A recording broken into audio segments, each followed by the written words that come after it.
మాట్లాడుతున్నారు రావణ చౌదరి గారు? ఆలయం కూలగొట్టించి రొట్టెయించాలనా?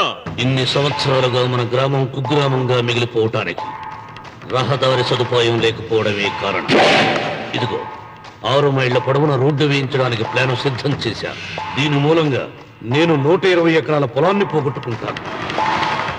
అది సరేనండి, మరి ఆలయము? పదవిలో ఉన్న వాళ్ళు ఆలోచించవలసింది ఆలయాన్ని గురించి కాదు, ప్రజల శ్రేయస్సు గురించి. ఒక పక్క కొండ, ఇంకొక పక్క చెరువు, మధ్యలో ఆలయం. దాన్ని పడగొట్టకపోతే ఇంకో 6 మైళ్ళ దూరం ఎక్కువ పెరుగుతుంది. అది అమ్మవారి ఆలయము. నోరు లేని అమ్మవారి కంటే నోరున్న జనం గొప్పవాళ్ళు. రోడ్డు లేకపోబట్టి ఈ పల్లెలోని పేద ప్రజలు పండించుకున్న కూరగాయలు పట్టణానికి తీసుకెళ్లలేకపోతున్నారు. వాళ్ళ బాగు కోసం రోడ్డు వేయించి తీరుతాను.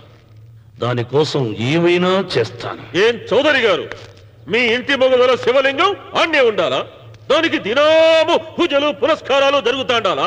అమ్మవారి దేవళం మాత్రం కూలగొట్టాలనా? మీరు మీ ఇంటి ముందున్న శివలింగాన్ని పీకి పారేయండి, అప్పుడు ఆయన ఒప్పుకుంటాడు. నువ్వు ఈ మాటను అంగీకరిస్తున్నావా? ఒప్పుకోండి సాంబశివరావు గారు, ఈయన శివలింగం జోలికి ఏమాత్రం పోతాడో నేను చూస్తాను. కానీ ఏమి, ముందు శివలింగం పడగొట్టరి, ఎరుక సిరి ఆలయం గోడ మీద పలుగు వెయ్యరి.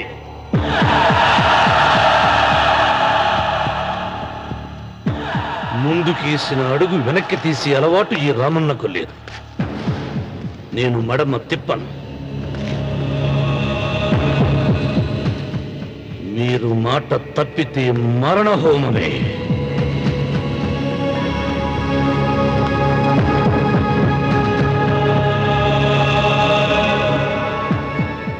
ఊపు చూస్తా ఉంటే శివలింగాన్ని పీకి పారేసెట్టే ఉండాడే.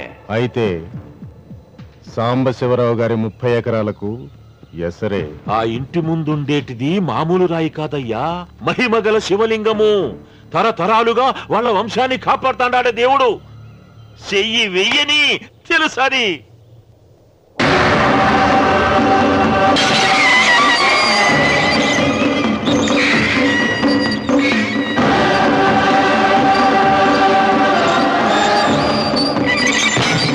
త్వరగా పైన అయ్యగారు వీధి గుమ్మ నుంచి వస్తున్నారమ్మా. వీధి గుమ్మ నుంచి వస్తున్నారు. ఆ నల్లరాయిని పెకిలించండి.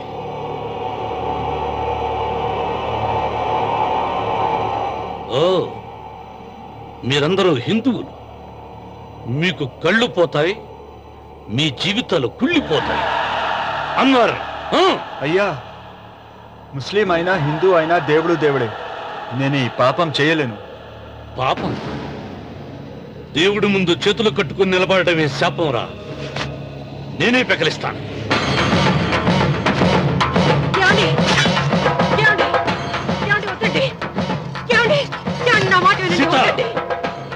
ఉత్తమ జాతి స్త్రీ ఒక్కసారి కోరిక కోరుతుంది, రెండోసారి అడగకూడదు.